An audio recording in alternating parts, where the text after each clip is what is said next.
Okay, welcome again. Terribly high up here for the next talk in our series. We have today Tinariwen. We have Bastian here, manager of the band, and Abdullah here, who's literally just flown in last night, I think, so they're all a bit jet lagged. But and Simon Sweetman, our very famous Wellington reviewer, and Julian Durand in the end, who will be translating for us.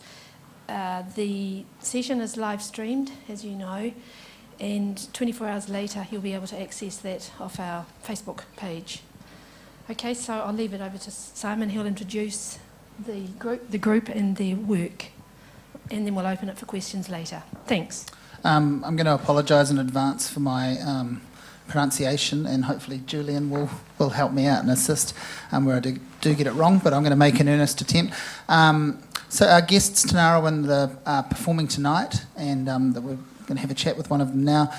They've been playing music for many years. Across the last decade, the band has been celebrated by, I guess, first of all, the British music media, and from there, the world media, and many famous musicians. Robert Plant of Led Zeppelin fame considers the group one of his favourite bands.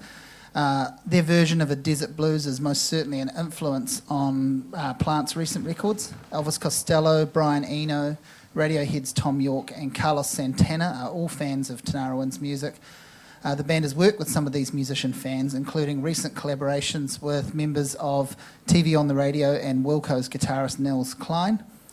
The word of mouth concerning Tinariwen's perfect blend of blues and folk guitar styles and personal political poetry has allowed the group the chance to tour the world, spreading awareness for their homeland, for the troubles that still plague their Sahara Desert region, and of course giving the gift of music most importantly.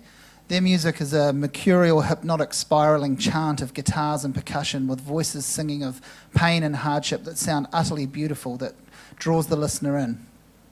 More than 2 decades before Tinariwen started performing for audiences around the world, the core members of the group met in 1979, in fact, forming in refugee camps in Libya. Homemade instruments gave way to electric guitars. It's been said that the band's 2001 debut was recorded in one 3-hour burst at a time when there was enough electricity in the village literally to power the recording.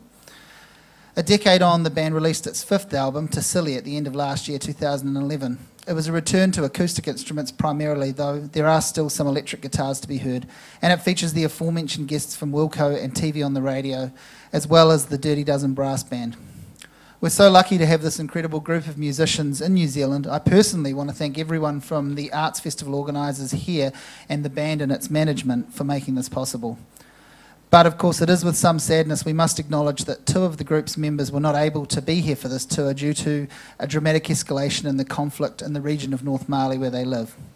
The 2 musicians who are unable to be here are group founder Ibrahim Ag Alibib and vocalist and guitarist Elaga El Hamid. We hope that they are safe, and given this news that it's perhaps even more important and even more of a privilege for us to welcome Tinariwen to our country. Please join me in welcoming Abdullah and manager Bastian, who's sitting down there, from the Great Desert Blues Ensemble Tinariwen. Il a introduit le groupe Tinariwen et votre grande ascension depuis les 10 dernières années et vos travaux avec des grands groupes et des grands noms tels que Santana et Radiohead.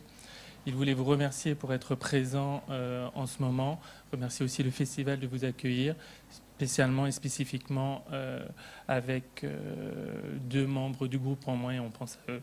Et voilà. Merci. Thanks. So I want to begin, I guess, by asking about your name, the band's name, and what it means to you. I understand Tinariwen as a plural form for a word that means desert. Beyond that, what does it actually mean for you and to you, and how does the word embody your sound, and how are you defined by the band name? Le nom de votre groupe, Tinariwen, est un nom qui provient du désert. Que signifie-t-il pour vous? Est-ce qu'il a une signification particulière? Oui, parce que Ténéré, dans la langue tamashek, le désert, nous on l'appelle Ténéré. Le désert s'appelle Ténéré dans leur langue. Donc